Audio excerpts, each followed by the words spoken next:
Study IQ IAS, अब तैयारी हुई अफोर्डेबल। किसी भी लोकतांत्रिक देश की हॉलमार्क मानी जाती है उस देश के अंदर election process. Election process transparent होनी चाहिए, पब्लिक के प्रति अकाउंटेबल होनी चाहिए और ऐसे क्लीन और ट्रांसपेरेंट इलेक्शन प्रोसेस की देखभाल भारत में इलेक्शन कमीशन ऑफ इंडिया करता है। पर क्या होगा जब election commission of India election funding पर ही सवाल उठा देगा कि पॉलिटिकल पार्टीज को जिस तरीके से इलेक्शंस के दौरान फंडिंग मिलती है वो अपने आप में काफी हद तक क्वेश्चनेबल है, डूबियस है और उस पर सवाल उठाए जा सकते हैं।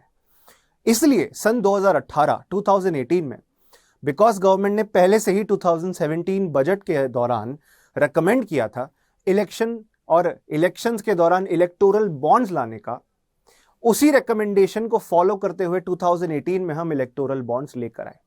इलेक्टोरल बॉन्ड स्कीम 2018 का ऑब्जेक्टिव था कि इंडिया में ट्रांसपेरेंसी इलेक्शन फंडिंग की प्रोसेस में आ सके। पर क्या इससे इलेक्शन बॉन्ड से ट्रांसपेरेंसी बढ़ी है? आइए देखते हैं इसको इस पूरी एनालिसिस के माध्यम से। देखिए, इलेक्शन एक बहुत कॉस्टली अफेयर है। इलेक्शन किसी भी देश के अंदर काफी पैसा लगा के होता है, काफी खर्चा करके होता है। इंडिया में भी 2019 अगर जनरल इलेक्शंस का आप याद करें, जब लोकसभा के लास्ट इलेक्शन 2019 में हुए थे, तो लगभग 55,000 करोड़ 55,000 करोड़ से 60,000 करोड़ के आसपास एस्टिमेटेड वैल्यू के आसपास एक्सपेंसेस पैसे खर्च हुए हैं इलेक्शन प्रोसेस में, which made it the most expensive election around the world, through out the world. पूरी दुनिया में सबसे महंगे इलेक्शंस में से एक इलेक्शन 2019 के लोकसभा के इलेक्शंस थे जो इंडिया में हुए थे। तो इलेक्शन मैंने बताया अपने आप में एक बहुत कॉस्टली अफेयर है, बहुत पैसा लगाकर होता है।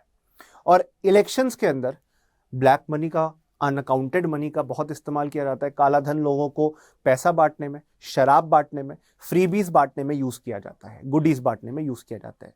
हमने तो कई बार देखा है लोग पेटीएम से कैश तक ले रहे थे वोट देने के बदले। तो इंडिया के अंदर इलेक्शन फंडिंग की प्रोसेस पर हमेशा से सवाल उठते गए हैं। पर सरकार ने इलेक्टोरल बॉन्ड स्कीम शुरू करी थी 2018 में, ताकि हम इलेक्शन फंडिंग को ट्रांसपेरेंट बना सकें। अब इलेक्टोरल बॉन्ड क्या होते हैं? ये कुछ नहीं है, कागज के टुकड़े हैं जो कि बजट 2017 फाइनेंस बिल 2017 में कॉन्सेप्ट इंट्रोड्यूस हुआ था, पर 2018 जनवरी 29 से ये इलेक्टोरल बॉन्ड्स इंडिया के अंदर लागू हुए। इलेक्टोरल बॉन्ड्स 1,000 रुपए के मल्टीपल में इशू किए जाते हैं। What is it? It is just a piece of paper, एक कागज का टुकड़ा है दोस्तों। इस कागज के टुकड़े के बेसिस पर कोई भी कंपनी या रिच इंडिविजुअल, कोई भी ऐसा व्यक्ति जिसके पास पैसा है या कोई भी कंपनी इलेक्टोरल बॉन्ड खरीद सकती है एसबीआई में जाकर। फॉर एग्जाम्पल, मेरी एक कंपनी है, I am a very rich person, I go to State Bank of India कि जाके मैं बोलूंगा कि सर मुझे अपनी फेवरेट पॉलिटिकल पार्टी को 5,000 करोड़ रुपए डोनेट करने हैं, आप मेरे लिए इलेक्टोरल बॉन्ड्स तैयार कर दीजिए। वैसे तो मिनिमम आपका 1,000 रुपए अमाउंट है और 1,000 के मल्टीपल में 1,000, फिर 10,000, फिर 1 लाख, 10 लाख एंड मैक्सिमम 1 करोड़ के मल्टीपल में, और कोई मैक्सिमम लिमिट नहीं है, कितना भी डोनेट कर सकते हो। तो मैंने जाके बोला कि मेरे को 5,000 करोड़ रुपए डोनेट करने हैं अपनी मनपसंद पॉलिटिकल पार्टी को। फिर स्टेट बैंक ऑफ इंडिया के ऑफिसर की तरफ से बोला जाएगा, सर बैठिए, चाय वाय पीजिए, तब तक हम तैयार कर रहे हैं आपके इलेक्टोरल बॉन्ड्स। तैयार कर देंगे, कागज का टुकड़ा होता है, ऑब्वियसली मैंने बताया 1 करोड़ के कई सारे मल्टीपल्स मुझे दे दिए जाएंगे, 5,000 इलेक्टोरल बॉन्ड्स दे दिए जाएंगे। फिर मैं सोचूंगा कि मैं इसको अपनी फेवरेट पॉलिटिकल पार्टी को देकर आता हूं, डोनेट करके आता हूं। मैं जाऊंगा अपनी पॉलिटिकल पार्टी के पास और उनको वो इलेक्टोरल बॉन्ड दे दूंगा। अल्टीमेटली जब वो इलेक्टोरल बॉन्ड प्रेजेंट करेंगे आगे पेमेंट के लिए, तो मेरे अकाउंट से पैसा, मेरे बैंक अकाउंट से, मेरी कंपनी के अकाउंट से पैसा निकलकर उस पॉलिटिकल पार्टी के पास चला जाएगा पैसा। अब इससे कहा जा रहा है कि ट्रांसपेरेंसी बढ़ेगी सिस्टम के अंदर, क्योंकि क्या होता था, अगर मान लेते हैं 2 पॉलिटिकल पार्टी है देश में, ए और बी, और ए पार्टी की सरकार इलेक्शन में जीत कर आती है, तो वो जैसे गब्बर सिंह था ना, अरे ओ सांभा कितने आदमी थे, ये बैठेंगे और बोलेंगे अरे ओ सांभा कितने आदमी थे जिन्होंने बी पॉलिटिकल पार्टी को फाइनेंशियल सपोर्ट प्रोवाइड किया, हमारी विरोधी पॉलिटिकल पार्टी को फाइनेंशियल सपोर्ट दिया, ये तो गलत है। और इस वजह से आपको देखने मिलेगा बदला लिया जाएगा उस पॉलिटिकल पार्टी के द्वारा। दूसरी जिन कंपनीज ने, जिन लोगों ने दूसरे ओपोनेंट राइवल पॉलिटिकल पार्टीज को फंडिंग दी थी, उनको गवर्नमेंट कॉन्ट्रैक्ट्स नहीं दिए जाएंगे, उनको गवर्नमेंट की टैक्सेस में जो माफी मिलती थी वो नहीं मिलेगी, और अलग अलग प्रकार से उनसे बदले निकाले जाएंगे क्योंकि उन्होंने उनके राइवल को फंडिंग दी है। ये हो सकता है कि उनको मनवाने के लिए, कन्विंस करवाने के लिए कि आगे से हमें फंडिंग देना, वरना देख लेना क्या हश्र कर देंगे। तो इस तरीके से ये इलेक्टोरल बॉन्ड सिस्टम चलता है कि दूसरी पार्टी या किसी भी पार्टी को पता ही नहीं चल पाए कि एक्चुअली किसने किसको फंडिंग दी है। सीधी सी बात है जी। अब देखो, ऐसी एक प्रोसेस इंडिया में इलेक्टोरल बॉन्ड से शुरू हुई है। 1000 से 1 करोड़ रुपए तक के आप इलेक्टोरल बॉन्ड इशू करवा सकते हो किसी भी, आप एसबीआई के पास, किसी भी एसबीआई की ब्रांच में जाकर। वैसे सिलेक्टिव ब्रांचेस होती हैं, authorise bank State Bank of India है, और हर ब्रांच से नहीं होता। मुद्दे की बात है कि आप सिलेक्टिव ब्रांचेस में जाके ऐसा कर सकते हो। अब इस पूरी प्रोसेस में जब इलेक्टोरल बॉन्ड्स आप ले रहे हो तो आपको देखने मिल रहा है कि एक अलग सिस्टम बन जा रहा है जिससे इलेक्टोरल फंडिंग हो रही है। इलेक्टोरल बॉन्ड्स मैंने बताया 2018 में आई थी, और आज तक 10,000 करोड़ रुपए से ज्यादा के इलेक्टोरल बॉन्ड्स इशू हो चुके हैं, जिनसे पॉलिटिकल पार्टीज को फंडिंग मिली है इलेक्शंस के दौरान। और अब आपको देखने मिलेगा एक और लूप होल आज भी एग्जिस्ट करता है कि कैश डोनेशन अभी भी आप 2,000 रुपए से कम के अमाउंट का ले सकते हो, और वो अनोनिमस हो सकते हैं। मतलब मैंने जाकर 1999 रुपए किसी पॉलिटिकल पार्टी को डोनेट करे तो उनको मेरा पैन कार्ड, आधार कार्ड ये सब लेने की जरूरत नहीं है। उससे ज्यादा डोनेट कर रहा हूं तो मेरी डिटेल्स लेने पड़ेंगे। तो आज भी एनोनिमस कैश डोनेशन चलता है। उसके अलावा इलेक्टोरल बॉन्ड से व्हाइट मनी, मतलब लीगल तरीके से एक कंपनी या एक अमीर व्यक्ति के बैंक अकाउंट से पैसा निकालकर पॉलिटिकल पार्टीज को दे दिया जाता है, जिससे किसी को पता नहीं चलता कि किसने किसको फंडिंग दी है। आइडेंटिटी रिवील नहीं होती जो डोनर है उसकी, और डोनर ऐसे प्रोटेक्टेड रहता है। पर इसके भी कुछ एसोसिएटेड इश्यूज हैं जिनके बारे में हम बात कर रहे हैं। एक और महत्वपूर्ण बात है कि स्टेट बैंक ऑफ इंडिया की ब्रांचेस से ये होता है, और ब्लैक मनी को कंट्रोल किया जाता है इसके माध्यम से। बट इलेक्शन के दौरान इलेक्टोरल बॉन्ड्स तो पॉलिटिकल फंडिंग के तौर पे यूज होते हैं, बट अलग अलग एनजीओस जैसे कि ADR, association of democratic reforms, और कॉमन कॉज जैसी एनजीओस ने सुप्रीम कोर्ट में दस्तक दी और ये कहा कि आज भी बहुत सारा ब्लैक मनी इलेक्शन के दौरान यूज होता है। होता है कि नहीं होता आप लोगों को भी पता है। कैंपेन्स के दौरान, इलेक्शन कैंपेन में बहुत पैसा ब्लैक मनी के तौर पे यूज होता है। और इलेक्टोरल बॉन्ड स्कीम, ऑल्दो इसकी इच्छा सही थी, मंशा सही थी, intention was good, but it's implementation has a lot of problems. इसको इम्प्लीमेंट करने में कई सारी चुनौतियां, कई सारी समस्याएं हमें देखने मिल रही हैं इलेक्टोरल बॉन्ड स्कीम को। अब उन्हीं समस्याओं को हमें दूर करना है, उन्हीं समस्याओं को हम पार पाना चाहते हैं। अब उनके बारे में चर्चा भी करेंगे कि क्या क्या समस्याएं हमें देखने मिल रही हैं। इंडियन गवर्नमेंट के जो लॉयर हैं, solicitor general of India Tushar Mehta, एक अटॉर्नी जनरल होते हैं, सॉलिसिटर जनरल होते हैं, ऐसे कई सारी पोजीशंस होती हैं। सॉलिसिटर जनरल तुषार मेहता जी के द्वारा कहा गया है इलेक्टोरल बॉन्ड्स एक बहुत सेफ, ट्रांसपेरेंट सिस्टम है जिसमें कोई भी फ्लॉज या इशू नहीं है, बल्कि यह डेमोक्रेसी को बढ़ावा दे रहा है।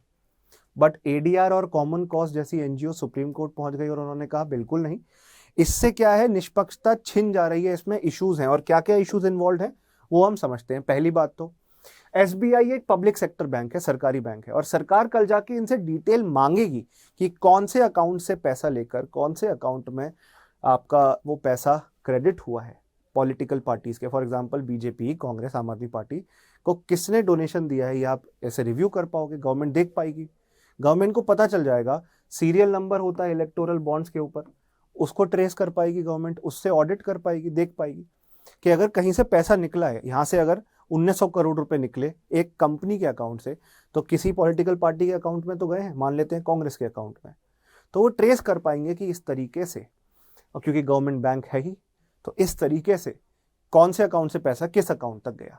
तो एक बहुत बड़ा इशू ये है कि एसबीआई पब्लिक सेक्टर बैंक है, गवर्नमेंट बैंक है, और गवर्नमेंट को अल्टीमेटली सब कुछ पता चल ही जाएगा अगर वो एसबीआई से डिटेल्स मांगता है, गवर्नमेंट अगर डिटेल्स एसबीआई से लेती है। नेक्स्ट, इंडिया में election commission of India supreme authority है जो फ्री एंड फेयर इलेक्शंस कराने के लिए कॉन्स्टिट्यूशन के द्वारा बनाई गई है। आर्टिकल 324 में उसको जगह मिली है। एक कॉन्स्टिट्यूशनल बॉडी तक सवाल उठा ले रही है इलेक्टोरल बॉन्ड्स के वैलिडिटी और इसके इफेक्टिवनेस के ऊपर, तभी सुप्रीम कोर्ट में रिव्यू के लिए गया। हालांकि सुप्रीम कोर्ट ने कहा कि एक ऑनेस्ट और ट्रांसपेरेंट सिस्टम है, बट आज भी ऑब्जेक्शंस उठाए जाते हैं अलग अलग पार्टीज के द्वारा।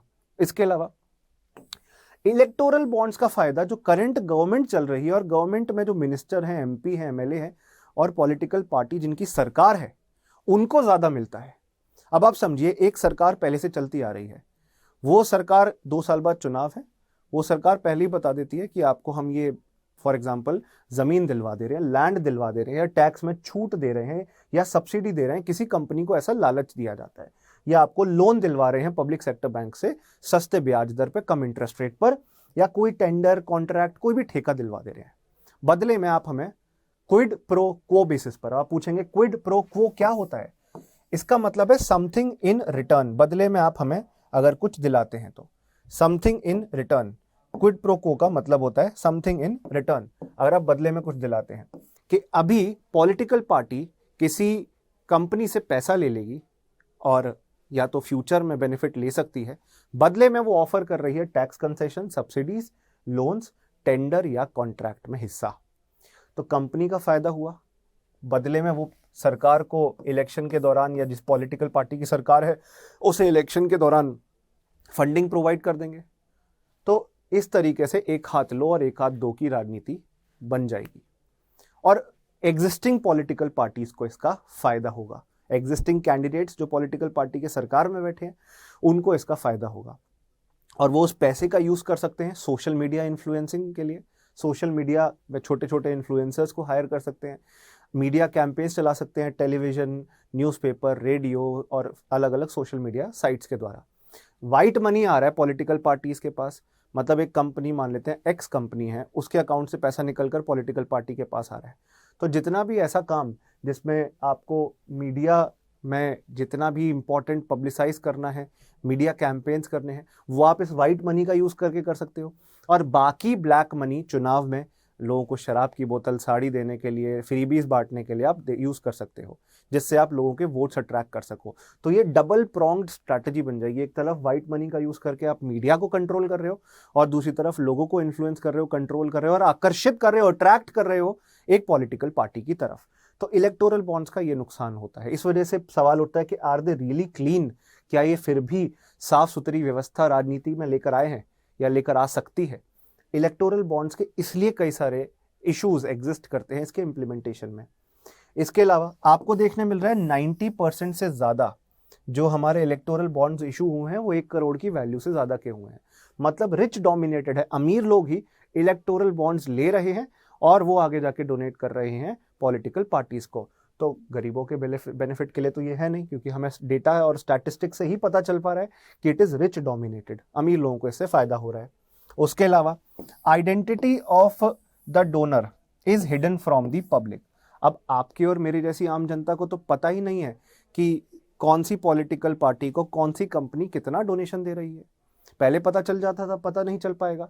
अब बदले में वही पॉलिटिकल पार्टी जब उसकी सरकार बनेगी तो वो टैक्स में छूट, सब्सिडी, लोन दे सकती है, टेंडर, कॉन्ट्रैक्ट, ठेके दिलवा सकती है। अगर पता होता कि इस पॉलिटिकल पार्टी को इस कंपनी से पैसा मिला था, डोनेशन मिला था, पॉलिटिकल फंडिंग मिली थी इलेक्टोरल बॉन्ड्स के थ्रू, तो आम जनता 2+2 4 नहीं कर सकती थी, जोड़ के नहीं देख सकती थी, समझ नहीं सकती थी कि अगर इन्होंने पैसा दिया है तो बदले में सरकार भी पॉलिटिकल पार्टी के थ्रू कॉन्ट्रैक्ट दिलवा देगी, बेनिफिट दिलवा देगी अलग अलग कंपनीज को। हमें क्लियरली समझ आ जाता, बट बिकॉज यहां पर आइडेंटिटी ही रिवील नहीं हो रही, पब्लिक को हिडन है, तो पब्लिक भी इन ट्रांजैक्शंस को नहीं जान पाएगी और अल्टीमेटली कंपनीज और पॉलिटिकल पार्टीज के बीच में एक नेक्सस क्रिएट होगा जो कि क्रोनी कैपिटलिज्म को बढ़ावा देगा। मतलब एक ऐसी व्यवस्था को जहां पर सरकार, पॉलिटिकल पार्टीज, कंपनी और कैपिटलिस्ट के भले के लिए, प्रॉफिट के लिए, लाभ के लिए काम करते हैं और वही कंपनीज, कैपिटलिस्ट अपने प्रॉफिट का कुछ हिस्सा सरकार में बैठे मंत्रियों को दे देते हैं और इससे भ्रष्टाचार, करप्शन बढ़ेगा। जी ये तो बड़ी खतरनाक चीज है।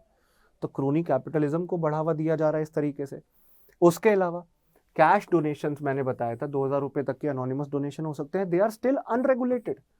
अब एक बात बताओ, एक पॉलिटिकल पार्टी एक रजिस्टर बना लेगी, उसमें हजारों नाम नहीं लिख सकती रैंडमली कि आकाश से, सोनू से, मोनू से, अलग अलग लोगों से 1700 रुपये, 1800 रुपये, 1900, 1999, मतलब 2000 से कम अमाउंट आया है।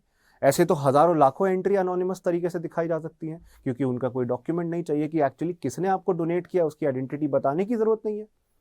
अरे अगर आइडेंटिटी बताने की ज़रूरत नहीं है तो आप ऐसे कितना ब्लैक मनी इकट्ठा कर सकते हो, क्योंकि आप ये नहीं बताओगे कि किसने आपको डोनेट किया है। अगर पैन कार्ड लेते तो पता होता कि इस पर्सन से इतना पैसा आया, पर यहाँ पर कोई आइडेंटिटी आपको रिवील करने की ज़रूरत ही नहीं है। अगर आप लेस देन 2000 रुपीज़ डोनेट कर रहे हो पॉलिटिकल पार्टी को, तो ऐसे अनोनिमस कैश डोनेशंस को कब रेगुलेट करेंगे? ये एक बहुत बहुत बड़ी समस्या है, एक बहुत बड़ा चैलेंज है। तो इन्हीं सारे चैलेंजेस की वजह से इलेक्टोरल बॉन्ड रिलेटेड इश्यूज हमें आज भी एग्जिस्ट होते हुए देखने मिल रहे हैं, बट इनका कोई समाधान भी तो होगा। अब सुप्रीम कोर्ट रिव्यू कर रही है, इसके साथ साथ इलेक्शन कमीशन भी ऑब्जेक्शंस उठा रही है। हमें भी, कॉमन पब्लिक को भी कोशिश करनी चाहिए कि इन सारे लूप होल्स को हम खत्म कर सकें। इलेक्टोरल फंडिंग हो, कोई बुराई नहीं है उसमें, काफ़ी बेटर है कि स्टेट स्पॉन्सर्ड इलेक्टोरल फंडिंग हो, कि सरकार मदद करे पॉलिटिकल पार्टीज को इलेक्शन के दौरान फंड्स प्रोवाइड करके, जैसे कि मीडिया कैंपेन के लिए, रेडियो, टेलीविजन, सोशल मीडिया पे कैंपेन्स के लिए, या इलेक्शन हो जाने के बाद सरकार रीइंबर्स कर दे खुद से। That is the necessary cost of democracy, कि अगर देश हमारा लोकतंत्र है तो इतना खर्चा तो सरकार को उठाना पड़ेगा। उससे यह है कि आउटसाइड मनी पॉलिटिक्स में इन्वॉल्व ना हो, बट रियलिटी कुछ और है। रियलिटी यह है कि बहुत ज़्यादा ब्लैक मनी, बहुत अनअकाउंटेड मनी जो इलीगल सोर्सेज से कमाया है, अनअकाउंटेड है, सरकार को पता ही नहीं चल पा रहा, इलेक्शन कमीशन को पता ही नहीं चल पाता, क्योंकि वो कैश में मूव हो रहा है लोगों के बीच में, जिससे लोगों को फ्रीबीज बांटे जा रहे हैं, जिससे उनके वोट आकर्षित किए जा रहे हैं, अट्रैक्ट किए जा रहे हैं पॉलिटिकल पार्टीज और उनके कैंडिडेट्स की तरफ। उस सिस्टम को हमें क्लीन करना है, और उसके लिए कॉमन पब्लिक को अवेयर होना जरूरी है, और कॉमन पब्लिक के द्वारा, आम जनता के द्वारा उस पर एक्शन लेना जरूरी है। तो ये हमारा जो एक फ्यूचर आउटकम हो सकता है कि public should ask the government that control over anonymous donation, cash donation should be there. 1 रुपया भी डोनेट कर रहे हो पॉलिटिकल पार्टीज को तो पता होना चाहिए किसने डोनेट किया है, उनका पैन कार्ड नंबर, उनका आधार कार्ड नंबर, ये होना चाहिए डेटा हमारे पास। आरटीआई के दायरे में लेकर आओ पॉलिटिकल पार्टीज को। RTI, right to information act के दायरे में होनी चाहिए पॉलिटिकल पार्टीज, अभी नहीं है, तो इसलिए वो एक्शन लेना भी हमारे लिए बहुत ज़रूरी है। So this is why I am saying कि क्रोनी कैपिटलिज्म को दूर करना है। We have the right to know, right to information हमारे पास है, उसके लिए right to information act applicable होना चाहिए पॉलिटिकल पार्टीज पे। अनोनिमस ट्रांजैक्शंस को रोको, अनोनिमिटी खत्म करने की कोशिश करो, और इलेक्टोरल बॉन्ड्स अगर दिए जा रहे हैं तो ये देखा जाए कि इलेक्टोरल बॉन्ड्स के माध्यम से कहीं पे करप्शन और क्रोनी कैपिटलिज्म को तो बढ़ावा नहीं मिल रहा। ये करना हमारे देश की जुडिशरी के हाथ में है, तो सुप्रीम कोर्ट को इस पर ऑब्वियसली एक्शन लेना होगा। सुप्रीम कोर्ट के एक्शंस बहुत ज़्यादा इम्पैक्ट क्रिएट कर सकते हैं इंडिया के इलेक्टोरल फंडिंग सिस्टम को ट्रांसपेरेंट, अकाउंटेबल, रिस्पॉन्सिबल बनाने की दिशा में। शुक्रिया, धन्यवाद इस सेशन को देखने के लिए। आपका भी अगर कोई सजेशन हो तो कमेंट बॉक्स में ज़रूर लिखिएगा कि इंडिया की इलेक्टोरल प्रोसेस को हम कैसे स्ट्रीमलाइन करें, कैसे और ज़्यादा ट्रांसपेरेंट बनाएं, और अल्टीमेटली हमारे देश की जनता को और कैसे हम जागरूक बना सकते हैं। दोस्तों, अगर आप मुझसे कनेक्ट होना चाहते हैं, ये मेरा टेलीग्राम ग्रुप है वसु कटारा स्टडी IQ, और आप मुझे मेल कर सकते हैं vasu.katara@studyIQ.com पर।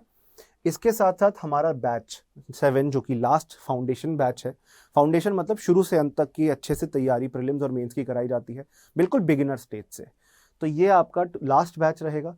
18 अक्टूबर से ये शुरू हो चुका है। शुरू में ओरिएंटेशन क्लासेस चल रही हैं, मेरे को लगता है दिवाली के बाद तक भी अगर आप ज्वाइन करते हो इसमें तो आपका कुछ ज़्यादा मिस नहीं होगा। आप कुछ क्लासेस रिकॉर्डेड देख सकते हो, बाकी सारी क्लासेस लाइव देखो। 900+ hours of live content, live classes, जिनको बाद में रिकॉर्डिंग में भी आप देख सकते हो, रिकॉर्डेड लेक्चर्स भी देख सकते हो। नोट्स भी आपको नहीं बनाने, हैंड रिटन नोट्स हम आपके लिए अपलोड करेंगे। बाकी रिवीजन मटेरियल आपको प्रोवाइड किया जाएगा ताकि एग्जाम से पहले क्विक रिवीजन कर सको। सबसे बड़ी चीज़ जो आपको किसी और इंस्टीट्यूट में नहीं मिलेगी, दैट इज़ 1-on-1 मेंटरशिप। आपके लिए दिन भर आपकी मदद के लिए एक मेंटर असाइंड रहेगा, जो आपके डाउट्स, चाहे एकेडमिक डाउट हो, मतलब टॉपिक से जुड़ा हो, या और भी लाइफ से रिलेटेड अलग अलग प्रिपरेशन के एरिया से जुड़े हुए डाउट्स लेने के लिए मेंटर्स एसोसिएटेड रहेंगे। व्हाट्सएप और कॉल्स के माध्यम से आपसे कनेक्टेड रहेंगे, साल भर तक आपकी हेल्प करेंगे। 2 साल तक ये लिए कोर्स वैलिड है, मतलब 2 साल तक आप अपनी रिकॉर्डिंग सेव रख सकते हो, नोट सेव रख सकते हो, देख सकते हो। और ये सब कुछ आपको मिलेगा 24,499 की कॉस्ट में भी नहीं। अगर आप एडमिशन लेना चाहते हैं और एडमिशन के दौरान वसु लाइफ कूपन कोड यूज करते हैं तो ये 18,999 में आपको मिलेगा। आप देख रहे हैं कितने वाजिब दाम में आपको मिल रहा है। So most affordable course for you to prepare for UPSC 2023 prelims and mains, and जरूर 2023 प्रीलिम्स क्लियर होने में हम आपका सपोर्ट, हम आपके लिए बहुत बड़ा रोल प्ले करेंगे and we will ensure that you succeed in this journey with us. हम आपके साथ मेहनत करेंगे, आपको भी बहुत हार्ड वर्क करना होगा, उसका कोई सब्स्टिट्यूट नहीं है। So good luck, good bye, take care and Jai Hind to all of you. Study IQ IAS, अब तैयारी हुई अफोर्डेबल।